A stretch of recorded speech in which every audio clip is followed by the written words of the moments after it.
জল, যার অপর নাম প্রাণ বা জীবন। সেই জল হচ্ছে আমাদের জীবনে একটা অতি গুরুত্বপূর্ণ জিনিস, কিন্তু বর্তমানে আমরা সেই জলের সঙ্গে ভীষণ অবিচার করছি। কীভাবে করছি? অপচয়ের মাধ্যমে আমরা ইচ্ছা মতন জল অপচয় করছি। আমার তো মনে হয় জল ঠিক আমরা যতটা ব্যবহার করি সমপরিমাণ জল আমরা অপচয় করি। ভেবে দেখুন, অনেক সময় ট্যাঙ্কিতে জল ভরে গেছে, জল ছাপিয়ে ওভারফ্লো হয়ে গেছে, আমাদের খেয়াল নেই, জল নষ্ট হয়ে গেল, অনেকটা পড়ে গেল। জামা কাপড় কাচার ক্ষেত্রে যেখানে দুবার ভালোভাবে ধুলে হয়ে যায়, সেখানে কেউ ধরে 3 বার, কেউ 4 বার ধরে। তাহলে এটা কী হলো? জলের একটা অতিরিক্ত খরচ। অনেক সময় দেখা যায়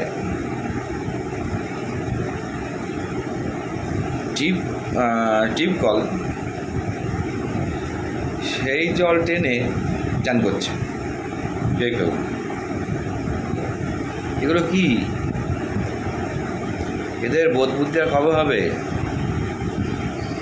বর্তমানে জলস্তর কোথায় নেমে যাচ্ছে সেটা আমরা বুঝতে পারছি না, কারণ আমাদের এখানে এখনও সেই ধরনের ক্রাইসিস সৃষ্টি হয়নি, কিন্তু পরিস্থিতি খুবই ভয়াবহ। কারণ আমাদের এই এতদ অঞ্চলে অধিকাংশ বাড়িতে জল আসে না। প্রতিনিয়ত কোনো না কোনো জায়গা দেখি প্লাম্বার ভাইয়েরা কাজ করছে। আশেপাশে খবর নিলে জানা যাবে আজকে আমার বাড়িতে জল নেই, কালকের বাড়িতে জল নেই, অধিকাংশ লোকের বাড়িতে জল আসছে না। এগুলো কেন আসছে না? জলের অপ্রতুলতা। সুতরাং আমাদের সতর্ক হওয়ার সময় এসেছে। আর যদি আমরা সামান্যতম দেরি করি, আগামী দিনে আমাদেরকে মারাত্মক জলকষ্টে ভুগতে হবে, ভীষণভাবে জলকষ্টে ভুগতে হবে। এখন তো আর সেই পুকুরের কালচারটা নেই, অনেকটা ফিকে হয়ে গেছে। এখন আমাদের জলের ট্যাঙ্কি কালচার। সেই ট্যাঙ্কির জলে আমাদের জামা কাপড় ধোয়া থেকে শুরু করে বাসন মাজা থেকে শুরু করে সবই চলছে। আমাদেরকে হিসেব করে অত্যাধিক সচেতনভাবে জল খরচ করতে হবে। জামা কাপড় যেখানে 1-2 দিন ইউজ করার পর কাচলে মিটে যায়, হয়তো সেখানে অল্প জল খরচ হবে। সেখানে 1 সপ্তাহ ইউজ করে যদি সেই জামা কাপড় কাচা হয়, 3 গুণ বেশি জল নষ্ট হবে। একটা জামা কাপড়ের সার্ফ অল্প দিন ধুতে কম জল লাগবে। তারপরে হচ্ছে অনেকে দেখি টিউব কলের জলে চান করছে, এটা আগে বললাম। এগুলো বন্ধ করতে হবে। ট্যাঙ্কি ছেড়ে দিয়ে চান করছে, এগুলো বন্ধ করতে হবে। জলটা বালতিতে ধরে নিন, কোনো পাত্র ধরে নিন, সেইটাকে ইউজ করুন। আর বিশেষ করে পানীয় জল অপচয় তো একদমই করা যাবে না। তাহলে কিন্তু আগামী দিনে আমাদের জন্য একটা মারাত্মক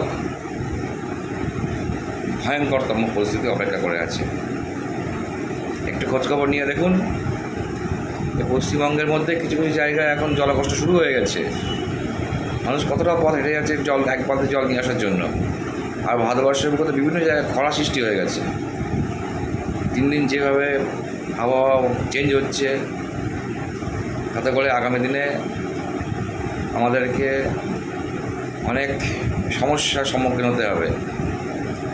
দেখুন, বৃষ্টি নেই চারিদিকে, 42-43 ডিগ্রি টেম্পারেচারে আমরা এখন বাস করছি। ভাবতে পারেন আজ থেকে 10 বছর আগে কী ছিল? 10 বছর দরকার নেই, 5 বছর আগে কী ছিল আর এখন কী। সুতরাং আমাদেরকে দুটো পদক্ষেপ নিতে হবে। একটা হচ্ছে বেশি বেশি করে গাছ লাগাতে হবে, পরিবেশের যত্ন নিতে হবে, আর জল অপচয় বন্ধ করতে হবে। বেশি বেশি করে পুকুর কালচারের প্রতি আবার আমাদেরকে ফিরে যেতে হবে। অনেকে পাড়ায় পুকুর আছে, পুকুর চান করতে যাবে না, বাড়ি বসে চান করবে কেন? পুকুরে যান, যে জলটা আপনার ট্যাঙ্কিতে আছে থাক, সঞ্চয় করুন জলটা। আরেকটা উপায় হচ্ছে যখন বর্ষা শুরু হবে সেই বৃষ্টির জলটা ধরে রাখুন কোনো কোনো পাত্রে, সেই জলে জামা কাপড় কাচতে পারবেন, বাসন মাজতে পারবেন। জল খুব গুরুত্বপূর্ণ জিনিস আমাদের জীবনে। জলটাকে আরও বেশি বেশি গুরুত্ব দিন, তা নাহলে আগামী দিনে কিন্তু ভয়ঙ্করতম একটা পরিস্থিতি সৃষ্টি হবে।